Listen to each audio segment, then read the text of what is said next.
Hi friends, காலத்தை வெல்லலாம் சேனலுக்கு உங்களை அன்புடன் வரவேற்கிறோம். இந்த வீடியோ பார்ப்பதற்கு முன் நமது சேனலை நீங்கள் சப்ஸ்கிரைப் செய்யவில்லை என்றால் சப்ஸ்கிரைப் செய்து பெல் பட்டனை அழுத்தவும். வணக்கம் நண்பர்களே, இன்றைய பார்க்கவிருக்கும் தலைப்பு வாடகை வீட்டில் வாஸ்து. நமது நாட்டில் வாடகை வீட்டில் வசிப்பவர்களே அதிகம்.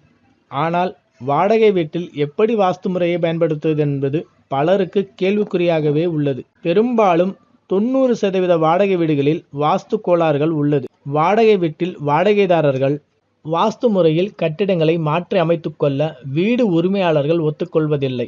மேலும் வாடகைதாரர்களும் வாஸ்து முறைக்கு வீட்டை மாற்றியமைக்கும் செலவினங்களை ஏற்றுக்கொள்வதும் கடினம். இதை தவிர்க்க வாடகை வீட்டிற்கு செல்லும் போது கட்டிடம் வாஸ்து முறைப்படி ஓரளவுக்கு உள்ளதா என்று பார்த்து கூடி போகலாம். அதன் பின் வாடகைதாரர்கள் தினமும் வீட்டில் பயன்படுத்தும் பீரோ, கட்டில், சமையலறை, பூஜை அறை, சோபா, நாற்காலி, படிக்கும் டேபிள், தண்ணீர் கூடங்கள் உள்பட பொருட்களை வாஸ்து முறைப்படி அமைப்பதின் மூலம் ஓரளவு நன்மை கிடைக்கும். வாடகை வீட்டில் வாஸ்து முறையை நாம் பின்பற்றி அமைக்க வேண்டும். இதன் மூலம் குழந்தைகளின் படிப்பு, திருமண நன்மை, வருமான நன்மை போன்ற நன்மைகள் அடைய உதவியாக இருக்கும்.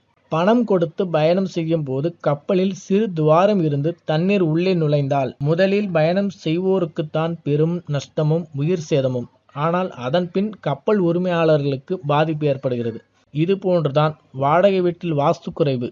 வாஸ்து கட்டிடத்தின் உரிமையாளரா உரிமையற்றவரா என்று பாகுபாடு பார்ப்பதில்லை.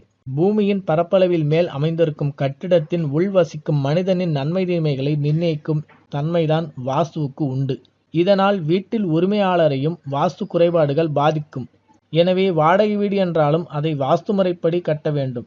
பொதுவாக வீட்டின் உரிமையாளர்கள் கட்டிடத்தின் மேல்தளத்தில் வசிக்கவே விரும்புவார்கள். மேல்தளத்தில் வசித்தால் வீட்டில் வருபவர்களை கண்காணிக்க முடியும். மேலும் மேல்தளத்தில் வசிப்பதுதான் பெருமை என்று கருதுகிறார்கள். இது தவறாகும். வீட்டின் உரிமையாளர் கட்டிடத்தின் அடித்தளத்தில் தான் வசிக்க வேண்டும். வாடகைதாரர்கள் மேல்தளத்தில் வசிக்க வேண்டும். வாஸ்து முறைப்படி கீழ்த்தளத்தில் தான் வாஸ்து முழு நன்மையை தரும். இதுதான் வாஸ்துவின் குணங்கள். நன்றி நண்பர்களே.